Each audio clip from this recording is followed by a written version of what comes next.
manure management. This is chapter 9 in the manual that you were probably shown earlier today.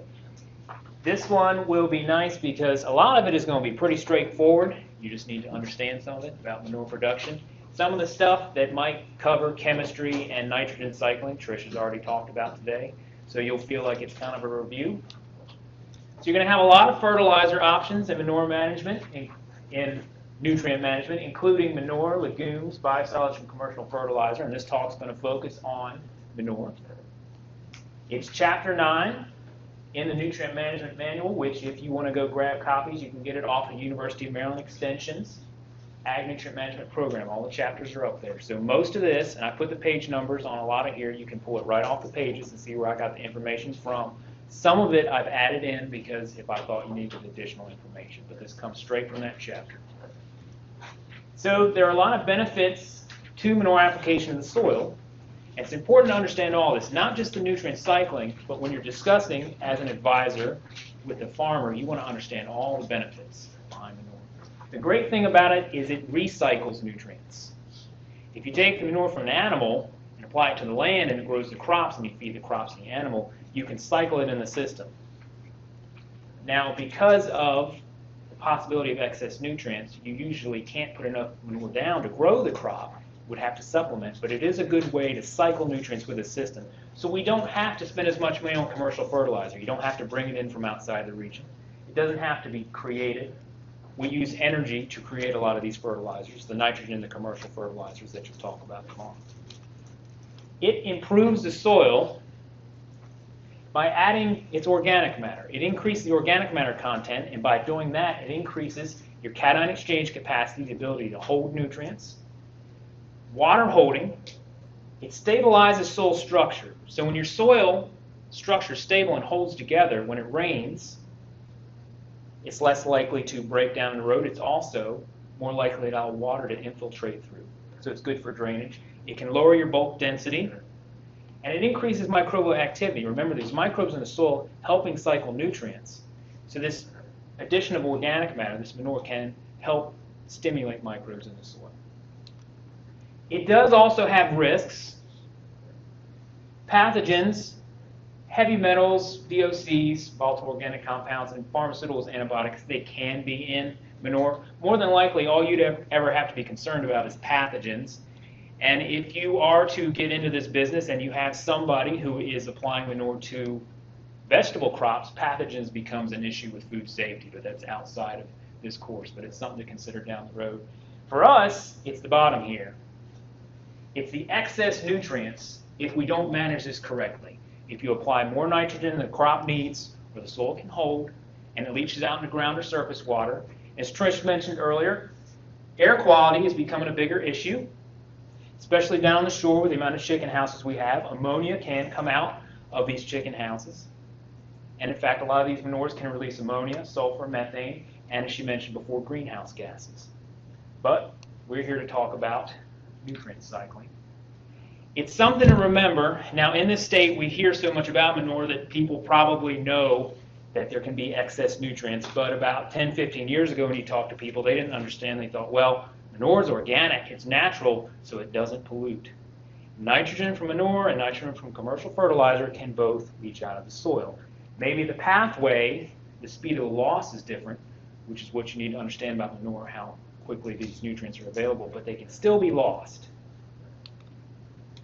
So there's two halves of the equation you got to think about. There's production.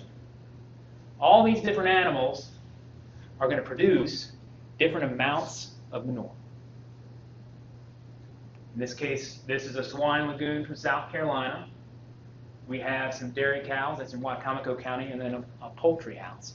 So you have production of manure, how much is going to be produced and what's the nutrient content. And the other half of that, for you guys, is going to be application to crops. And down the road, there might be other options for manure like alternative energy. It might go to the Purdue plant where they turn it into, they pelletize it. But in the end, we're here to talk about after it's produced and we're going to apply it to land, how do we manage it properly so that we don't have those excess nutrients. So for production, there's two things to consider. First, it's the quantity of the manure produced. How much is going to be created on that farm? and then the variation in nutrient content within those manures, because not all of them are the same. So with quantity, not all animals produce the same amount of manure. One chicken versus one cow is not going to produce the same amount of manure. And yes, that one's pretty obvious. But at the same time, you see up there in the right-hand corner, it's also about the age of the animal. A cow-calf operation, you're going to have a different amount of production based on the age of the animal. So those are all things that you have to think about and consider. And then the variation in nutrient content. Animals are inefficient at processing nutrients. So that's bad for the person growing the animals, who would probably rather them take up the maximum amount of nutrients. But it's great for people that want to use manure as a fertilizer, because the fact that 50% of that nitrogen, phosphorus, and potassium can pass through the animal means it's in there and we can add it back to the land and grow crops. You also have to consider bedding type and storage, because that can change the availability and the amount of nutrients that are left in there before application. So this is on page 208, chapter 9. The quantity of manure produced varies considerably among species because of differences in animal diets and metabolism, and also obviously size. And then within species, due primarily to differences in management, bedding, feed source. So what are you feeding them? What's the content of the feed among species and within species? Animal unit is one way we talk about. It's a way to normalize. So when we discuss these different animals, we're not comparing one chicken to one cow, but we put them into what we call an animal unit. 1,000 pounds live weight equals one animal unit. So no matter what animal you're talking about, we're talking about 1,000 pounds of that animal. So for a beef cow, it might be 1,000 pounds for one cow, while you need about 2.5 breeder hogs to make up 1,000 pounds. Now there is a table in there to make it make a little more sense to you. So you can see that beef cattle, one beef cow is assumed to weigh 1,000 pounds. Now does every single beef cattle weigh 1,000 pounds? No. But we need to have an average value so that you can do these calculations, so that you can estimate how much manure is going to be produced on this farm in 1 year. So one beef cow produces about 11.5 tons of manure. So this is going to be something they've averaged, weighed, and measured over time. You see, with a dairy cow, you only need 3/4 of a dairy cow to make 1,000 pounds. When you come down to broilers, you need 455 chickens to make 1,000 pounds of that animal. So one animal unit of chicken, broilers, might be 1,000 pounds, but it's 455 of those chickens. But look at the amount of manure produced, 14.97 tons. So you can see that by putting them into one unit, an animal unit of 1,000 pounds, we can discuss these in similar weights of manure, so it makes a little more sense.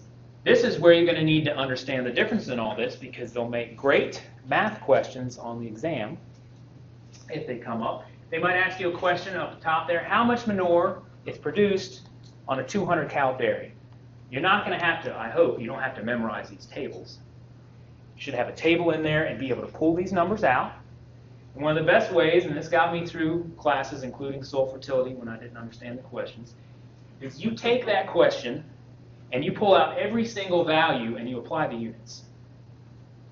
You don't just write 200 or 0.74, you put the units that's in. You have 200 cows in this question. You go to the table, one animal unit, 1,000 pounds, is 0.74 dairy cows. And for every one animal unit, you have 15.24 tons of manure. I write this along the side. Put those units on, and it will keep you from messing up the math. And then you want to know your answer. What's the final units? Well, the question is how much manure, so the answer is going to be total tons of manure. And then when you go to set up the math for this, one thing that you'll notice is I just wrote this down real quick, but the final answer is in total tons of manure. But the way this is, tons of manure is on the bottom. Whatever your final answer is going to be, this unit has to be on the top. It has to be the numerator. So when I set up the math, I make sure that's on the top. And then I take the other values.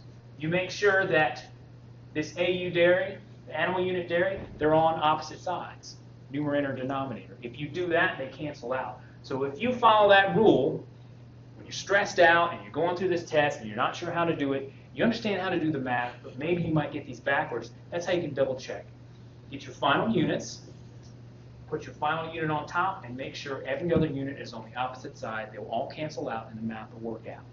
And then you can go back and make sure you understand how to do it. So be sure you can read these tables, pull these numbers off, and then set up your math like this. This will keep you, when you're stressed out, from messing up on this exam. So the nutrient content of these also vary. It's not just the amount they produce, but every single one of these animals isn't going to put out the same amount of nitrogen, phosphorus, and potassium. They're all going to metabolize them differently. So you can see between broiler, turkey, layer, and horse that the amounts of nitrogen are very different. In fact, horse has a very low amount of nitrogen compared to these other manures. And you need to understand this, because if you're making recommendations, if you're discussing this with people, you're not going to recommend horse as a great nitrogen fertilizer. So you go through these tables and you look at these numbers, and the same thing between nitrogen and phosphorus and potassium. They don't have the same amount of those nutrients within one atom. And another thing you want to pay attention to when looking at these tables is the units that they're in. At the top there, pounds per ton. That tells you that it's a dry material. On the bottom, for swine and dairy, it says pounds per 1,000 gallons. If it's gallons, see that picture over there on the right, up at the top, that's a lagoon. You see gallons, you know that it's liquid. You see pounds per ton, you know it's something dry stackable, like that picture of the stacked chicken litter out in the field. Keep those units in mind. Always read those tables and look at the units. Don't ignore them. The nutrient content of manures within an animal itself can also vary. It's not just between animals, but if you look at this table of poultry, the minimum and maximum nitrogen content vary between 22 to 98 pounds per ton. The moisture range from 2 to 47, and that's going to be important in terms of application, the weight of that manure. So it's not just that these animals vary amongst themselves and amongst their diet. They have a variation in the amount of nutrients, and that's why you have to sample every year this manure, send it off to a lab and get it tested, because we don't know what's actually in there. We have estimates. But when we're going to apply this to the land, we have to send a sample off to know what's the actual content and how much fertilizer we're actually adding. For one side, for the environmental benefits, we don't want to apply too much. But for the second part, you want to make sure the farmer is getting the amount of nutrients they need. So variation can be due to diet manipulation, grains, legumes, and grasses. What are you feeding them? So every animal might have a different metabolism, but if you're changing up the way you feed them, all those feeds might have different nutrient contents. Another thing to keep in mind is something like with poultry, they started adding phytase to it, and what phytase did was allow the poultry to retain more of the phosphorus so there was less in the chicken litter, which helped us down the road with applying less phosphorus to the land. So you can have diet manipulation and you can have additions of things like phytase that are going to affect how much phosphorus or other nutrients are in this. So manures managed to provide the three major plant nutrients that Trish just covered, nitrogen, phosphorus, and potassium. But there's another great benefit to it. It has all of these other secondary and other micronutrients that you might need and can be available to these crops. So it has this additional benefit. Calcium, sulfur, boron, magnesium, and you can cross out one of those Mgs. The other one's supposed to be Mn, manganese. Manganese, copper, molybdenum, iron, sodium, and zinc can all be in these manures. Now, we're not going to manage these. We're not going to have to do calculations on these because they're not considered environmental issues in the small amounts they are in these manures. But when discussing with a farmer, when discussing with someone down the road, if because of regulations they're limited on the amount of manure they can add, they might not understand that they're also losing these micronutrients. A lot of what we discuss with nutrient management, we cover NPK, but these are also important. If you don't understand that they were getting these from manure, and when you cut that off, or if they're limited from it, they might have to add in some of these micronutrients or secondary nutrients later. You should always keep that in mind, because this is a big benefit of manure. Because of the variation in nutrients, we always have to sample, and it should be done carefully for each manure source, and that will be covered tomorrow morning. So this table is also in Chapter 9. There's no reason to memorize it, but it just lets you see again that all these different types of manures have all these secondary and micronutrients, and they're in different amounts. They're not consistent across animals, just like NP and K. But they're there. So besides how much they're producing and the amount of nutrients in there, we also have to consider how we're going to store it. So manure management considers production, how much they can produce every year. How do we collect and move it? Where is it stored? Is it a liquid or a solid?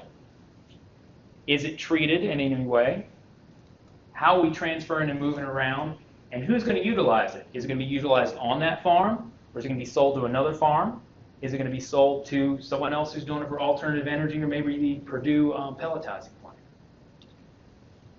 So you have to understand, is it being collected? Or is it out on pasture? So over here you have this poultry house. It's all under roof. Chickens don't go outside. So this manure has to be collected. It has to be managed. All of this will have to be collected. We have to know how much they produce, where it's being stored, and where it's going to go. But if you have these dairy cows out on pasture, that's considered not collected. But if they come in for a short time on a feed lot, that will have to be scraped up and collected. So in terms of production, it's not just how much they produce, but where did it go? On the pasture? We don't follow that. Chickens definitely have to follow all of it, but you might have to consider, and when discussing and talking with who's ever doing this plan, how long were their animals out? Were they out on pasture all the time? Did they bring them in for a short time? Because that's going to affect how much is produced, because we're not going to collect what's on the pasture, but we will collect what's in the feedlot. There are, and I'm sure they'll go over this a little more down the road, plenty of tools online on the page, like this manure quantity estimation, that helps you figure out, based on animal type. It has how many days combined, how many days partially combined, to do these calculations and figure out how much is being produced on this farm that they'll be able to utilize or sell down the road. So then we have to consider storage and handling. So just like when Trish was discussing nitrogen cycling within the soil, nitrogen can be cycling within all of these different manures. It can change over time. You can see they put a little tarp over top of this chicken litter here, and we have to consider what storage going to do to the nutrients in there. Again, you're going to take a sample and measure it before it's applied to the land, but still, you need to understand what's going to happen to this over time so you can have this discussion with the farmer so they understand that how they handle it, how they store it, is going to affect the quality and quantity of nutrients in there. So nutrient loss can occur in any type of storage, whether it's a lagoon or it's stacked dry in a manure shed or outside. It's important to understand so we can know how much from what's produced that we can apply to the land properly. Nutrient content of manure can change during storage. So that's why we sample close to its application time as possible. The changes can occur due to dilution, settling, or gaseous loss. So over here I have an example again of this swine lagoon. Dilution can come from rainfall. So in places where you would have a lagoon, which rainwater can get in, obviously you can dilute it. It doesn't mean the nutrients went anywhere, the concentration just goes down. You can also have settling of solids. So when the solid settles to the bottom of a lagoon, you don't lose the nutrients if you were to agitate and bring them back up. But if it's sampled incorrectly, you might not get the right concentration. If it's not agitated correctly to pull up what they need, you won't get the full amount of nutrients that are in there.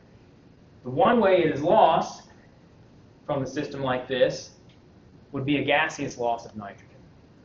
So in most cases, when we talk about phosphorus and potassium, it's very unlikely that you're going to lose phosphorus and potassium in these systems. You're much more likely to lose nitrogen because it becomes a gas. So most of the loss when we discuss storage is from nitrogen. They do have numbers on here. So you see all this nitrogen, 20 to 35% loss, up to 70 to 85% losses, depending on how it's being handled. Solid, liquid, is it in a basin or a pond, an anaerobic pit, a manure pack? All those different storage types affect how much nitrogen is lost. And they do list values for phosphorus and potassium, but they're a lot lower, 10 to 20, 5 to 15, and most of that's going to be due to handling. All of this loss down here is just due to settling at the bottom of that lagoon, which you could bring back up with agitation. So most of the loss that we discuss in storage is from nitrogen becoming a gas. The P and K can be lost during storage, but is relatively low. Most of these losses are due to handling because they don't become gases. They can be losses of liquid or solid runoff, which It's not something we want off a farm. If it's managed properly, you're not going to have this stuff running off of the farm. But it can be lost that way or windblown dust. Losses of phosphorus in lagoons is usually due to settling of solids, so it's technically still there if we bring it back up. So that brings us back, and you just discussed nitrogen cycling, which is good. So you have some of this fresh in your mind. Making sure we understand how nitrogen cycles in storage and even in application in the ground.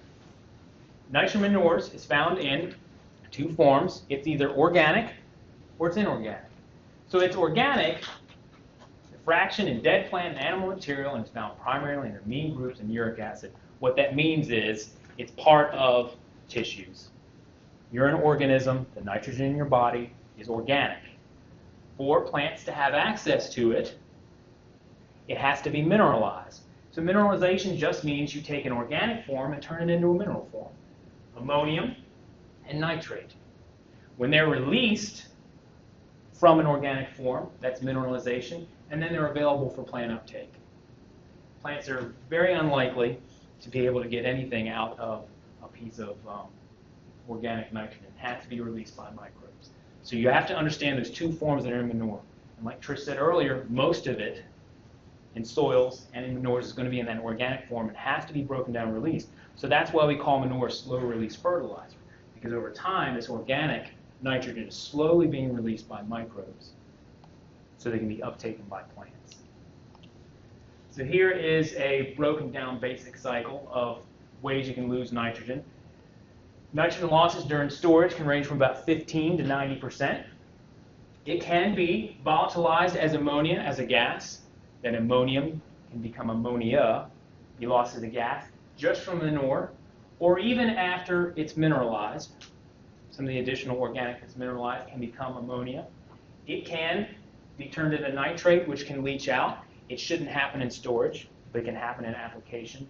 And as Trish mentioned before, it can be denitrified or immobilized in weeds and microbes. This is where that C to N ratio, we talked about earlier, becomes very important. So I have a microbe up here, and I just use the number 20 to 1. So if your C to N ratio is above about 20 to 25, nitrogen becomes immobilized. So what happens is you have this organic matter, and microbes are just like us. They want a whole range of nutrients. They want all kinds of food. This carbon is giving them energy, but they also need the nitrogen and other elements in there. So if you have a minimum amount of nitrogen in here, they want to eat all this for their energy, but they also want nitrogen. So if there's not enough, they're going to steal it, particularly when we're discussing the soils. They're going to take it from your soil so they can keep eating this carbon for energy. If you have a whole lot of nitrogen in here, if your ratio is less than 20 to 1, so think about what that means. C to N, 20 to 1 means 20 times more carbon than nitrogen. So if you go down to 15 or 12, you have a lot less carbon. That's what that means. So the lower the value is, the less carbon you have, and the more nitrogen. So they can feed off the carbon, they can feed off the nitrogen, but then there's excess nitrogen that can be released to the plants. So in a situation where your C to N rises too high, you end up losing access to nitrogen. So this becomes important in storage. So we were talking about soils in the last lecture. We're talking about storage here because some of these animals might have different bedding materials that all have different C to N ratios. So if you were to feed alfalfa hay in a pen and it spreads out, well, it has a ratio of 12 to 1, so it mixes with manure just fine. Rotting manure itself, about 20 to 1. But if you start using straw, corn stalks, or sawdust, those things have higher C to N ratios, so they can actually cause nitrogen to be immobilized. It's not necessarily gone, but like Trish said before, it's inside the tissues of those bacteria. It's not accessible to plants. So bedding C to N ratio becomes important in considering how much nitrogen will be available when you apply it. These are other tables within Chapter 9 that have all these different factors that have been calculated for how much will be available depending on the storage type. So you have this example here, they have poultry manure and sawdust. 50% would be available in this case. When you come to a slurry manure with bottom-loaded storage, up to 85% of it. It makes a little more sense if we go to the next slide where you can see if you take poultry manure in a pit beneath a slatted floor, 85% available. You have shavings or sawdust, something with high C/N ratio, only 50% is available. So when you mix that bedding in as a factor, it can reduce the amount of nitrogen that's going to be available to those crops. But you look over there at phosphorus and potassium, the value is 1, so they're saying 100%. So even though the table earlier said 15 to 20% losses, that's if it runs off or erodes or someone loses the manure somehow. The 1 means we don't really lose phosphorus or potassium in this case. So you really have to pay attention to the nitrogen losses. So what about land application? So there can be nutrient loss during storage. You need to understand it so you can discuss it, so you know what's going on, but still, you're going to take a sample of this before it's ever applied to the land so you know the actual values. So then we have to consider what's the availability and loss during application, because that same nitrogen cycle occurs when you apply it to the land. So nitrogen can be lost from soils just like in storage, but we still consider most of the potassium and phosphorus to be available similar to commercial fertilizer. We really focus on the nitrogen. So we come back to the same thing we discussed before. What are the forms of nitrogen in manure? You have the organic, bonded organic molecules, amino acids and proteins, and then you can have inorganic, ammonium and nitrate. Even though manure is organic, some of this ammonium and nitrate might already be released, and this is a soil test for a poultry litter. You'll see organic nitrogen, ammonium, nitrate, and total Kaldol nitrogen. So the total nitrogen is about 1.36 pounds per ton. The organic nitrogen that's in the organic molecules is 1.18. The ammonium and nitrate are very small, 0.151 and 0.027. What you have to remember is these two are mineral forms. They're immediately available to plants. All this organic has to be converted into this. So when you look at these tests, the most common form of inorganic is ammonium, but most of the nitrogen is going to be in an organic form and has to be released slowly over time. So the inorganic nitrogen fraction, and this is on table 9.8 on page 218 in that chapter, can be 20 to 65% of the total nitrogen in the manure. Most of the time it's pretty low. And it's considered to be immediately available to plants. When that's added, if you have corn on the ground, it can take up that mineral form immediately, but it's a small amount. The organic fraction has to be converted into ammonium and nitrate for plants to uptake it. And that is where we get into mineralization. So then you have to understand what's the mineralization rate of nitrogen, which can be highly variable and is influenced by factors like temperature and moisture and C/N ratio. So where does the temperature and moisture come from? It's driven by bacteria. Bacteria like water, and they like a certain temperature range. So if you get those out of whack, that's going to mess with your mineralization rate. So you can see over here in this table, by these different manure types, the dry poultry, about 77% of that is organic, but if it's liquid, only 36%, and 64% is already inorganic.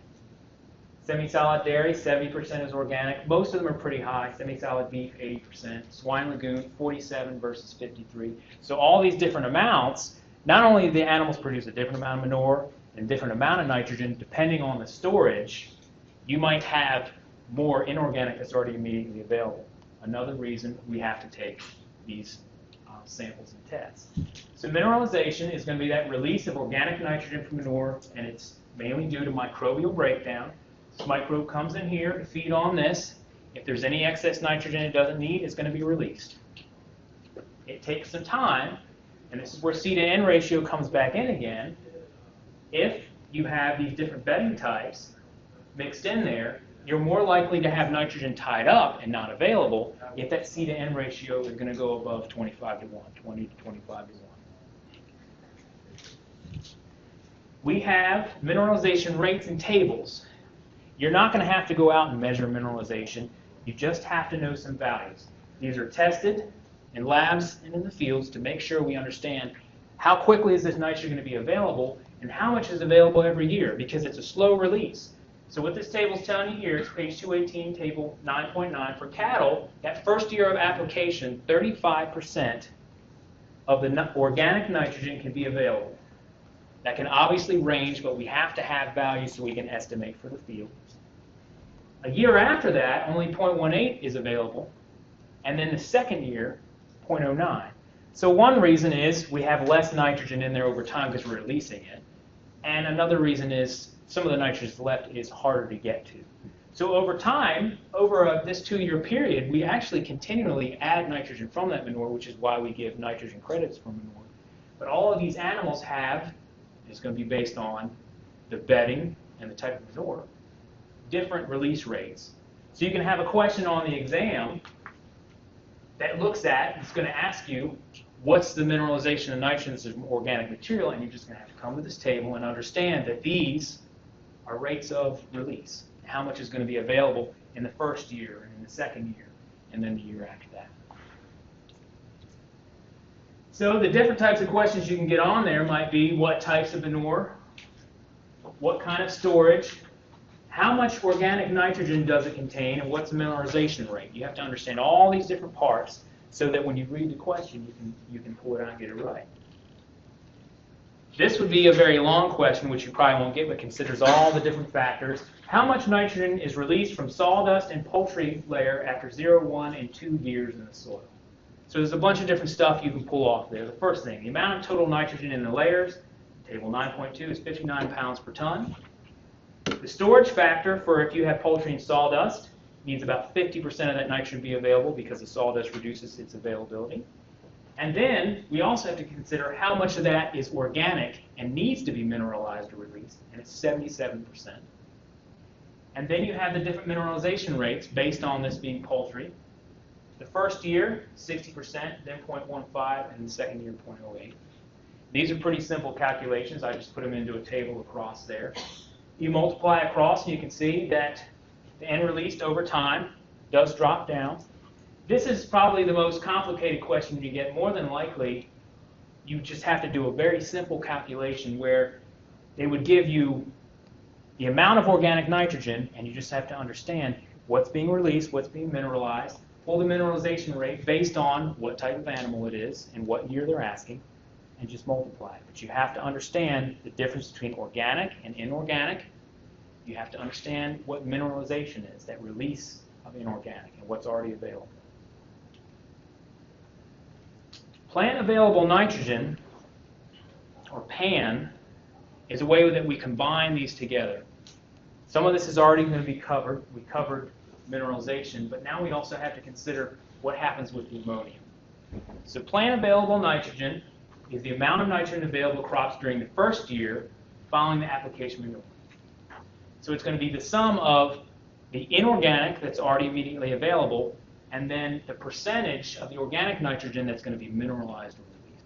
So the plant available nitrogen, we already have some possible inorganic ammonium there that bacteria is going to release ammonium, but remember from the nitrogen cycle earlier that ammonium can become ammonia and be lost.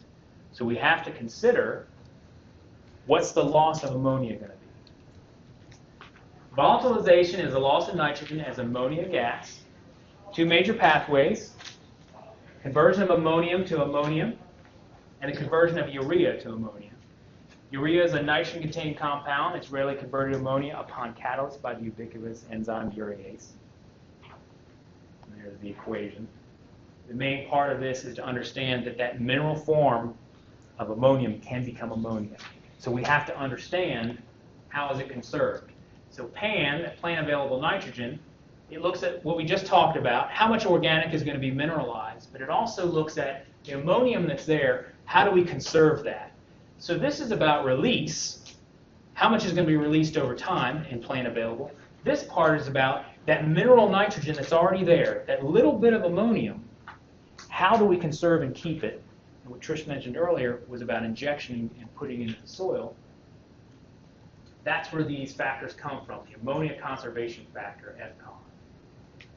It's a research-based, and it depends upon incorporation practices. Mineralization, you saw the table before, it's based on published average values. So we take the amount of ammonium and the amount of organic nitrogen, and we multiply them by these factors to figure out how much is plant available. So again, here's the table of mineralization rates that we've already seen. Mineralization is the amount of nitrogen released from organic and mineralized. That's that slow release. Ammonium is all about conservation. How can we make sure that inorganic is going to stay there and be available to the plants? If you incorporate within an hour, what this table is saying is 96% will still be available to the plants. If you wait 2 to 3 days, only 53%. So that ammonium is converted to ammonia and lost. That's it. That inorganic nitrogen that was already available in there. So when you do PAN, if you do a plant available nitrogen, you might have a question that says, lab test shows cow manure has 16 pounds per ton of organic nitrogen and 12 pounds per ton of ammonium at mineral form. The field is under conservation tillage, and the manure is injected within 6 to 12 hours. So you come back to that table, 6 to 12 hours. Let's say conservation tillage. So the factor is 0.53, but that's about the mineral. So that's being multiplied 12 pounds per ton by the ammonium. Don't mix those up. Understand the difference between inorganic and organic nitrogen. Because when you go to these tables, when you're trying to understand what these are going on, you want to know the difference between conserving ammonium and mineralizing organic nitrogen. Go through that chapter, read it, understand the difference between them. And plant available nitrogen is not that complicated. If you can multiply this out, you just add these two together, and you have the amount of nitrogen that can be available to that crop that year. The ammonium, immediately available, and if we inject it in the soil, a lot more will be available in that time period. The organic, at 16 pounds, is what's mineralized and released over time. So we also, besides how much is produced, what's the nutrient content, can we keep that nutrient content stable by storage, and how much is going to be available to apply to the plants, we also have to consider how much are we applying and how well are we calibrating our manure spreader equipment. If you've ever worked in the lab at all, you know you have to calibrate pH meters and everything else because things can get a little out of whack. We have to know how much are we actually adding. So we have different types of spreading equipment. Most people in the past have used broadcast, but we also have injecting equipment that people are working on now. But most of the stuff that we talk about is broadcast applications, which we can do with fertilizers, manures, lime, and seed. It's supposed to do an even distribution of crop inputs, but that's only if you have kept that equipment up to date and you go out and calibrate.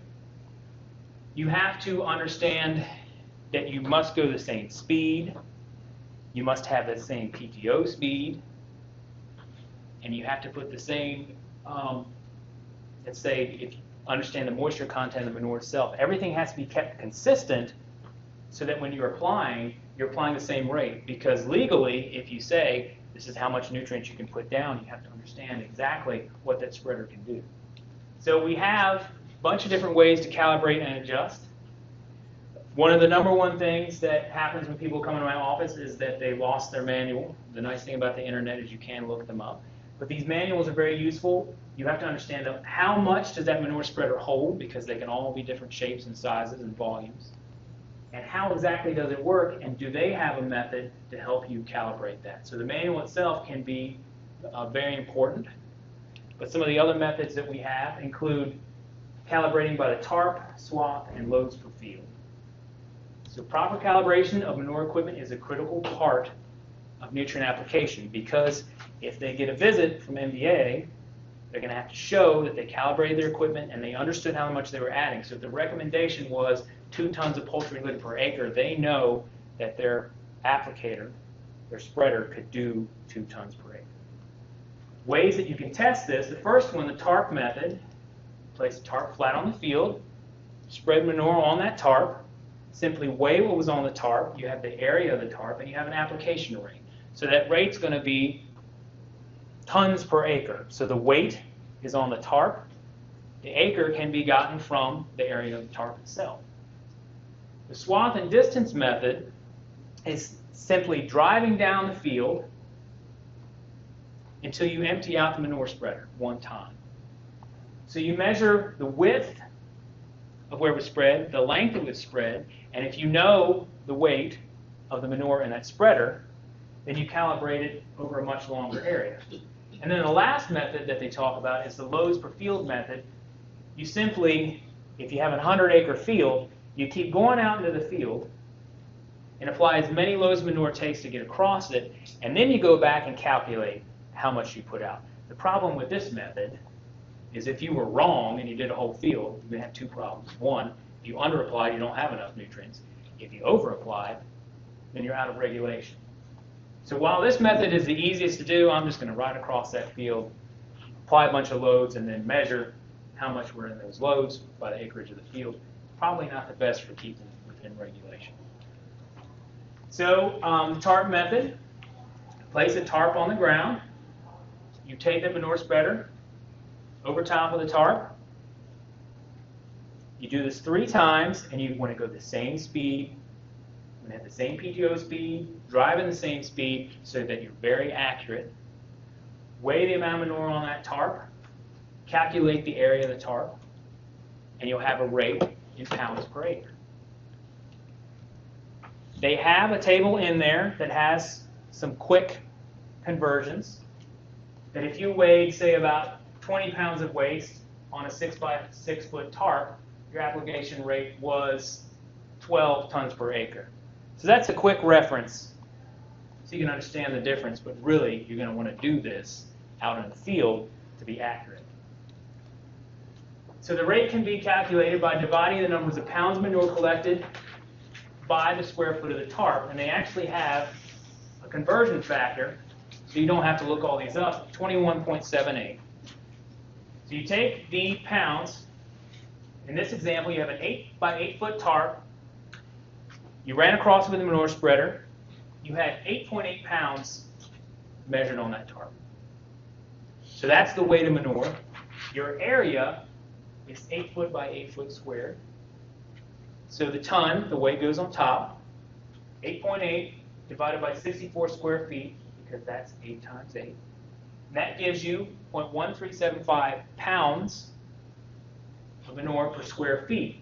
To convert that to tons per acre, you just multiply that by 21.78. They figured out all the conversions for you already in that factor. So while this method takes some extra effort, you can be a lot more accurate with it if you're careful. The swath and distance method, this is the one where you fill up that manure spreader, you weigh it on a scale, you know how much is in there, and you empty it out across the field. You empty the spreader once. You measure the width and the length that you drove, and that's going to be your answer. That's going to be your area, and the weight is going to be whatever you measured in that manure spreader to begin with. So in this example, you have a manure spreader that holds 7,000 pounds of manure, about 3.5 tons. The width of your application when you measure was 35 feet across. You traveled 1,200 feet with that manure spreader. So your area there is 35 by 1,200, so it's 4,200 square feet.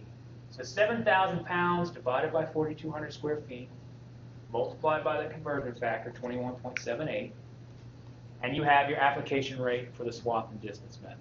Again, this math isn't exactly hard, but make sure you understand what goes where. It's tons per acre, weights on the top, areas on the bottom. How do you calculate area? It should be in square feet.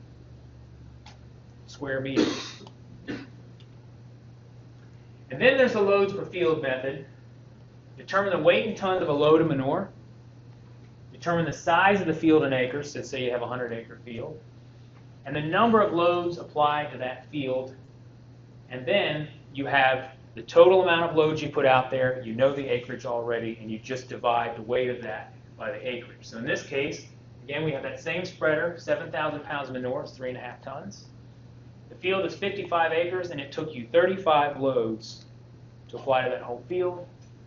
So 35 loads times 3.5 tons per load, 122.5 tons, divided by 55-acre field. 55-acre field is 2.23 tons per acre. So not exactly difficult, but this method itself, if you under or over applied, you don't know that until you're done with the whole field. But it is a method that can be used. So the major drawback of the loads per field method is that it's after the fact. So you don't have the opportunity to adjust in between. It can be used as a method of monitoring application rates during the clean out of a storage facility. So it could be used if you calibrated with a tarp, and then you know how much is in the manure spreader. As you go across the field, it could be used a way to double check later to make sure you're actually getting the application rate. It's probably not the best one to use if you're actually trying to calibrate your equipment and stay within the laws. All right, so that covers pretty much everything in Chapter 9 about manure application. Some of this stuff will be repeated. The concepts themselves when they talk about biosolids and commercial fertilizers. Are there any questions, additional questions about manure application?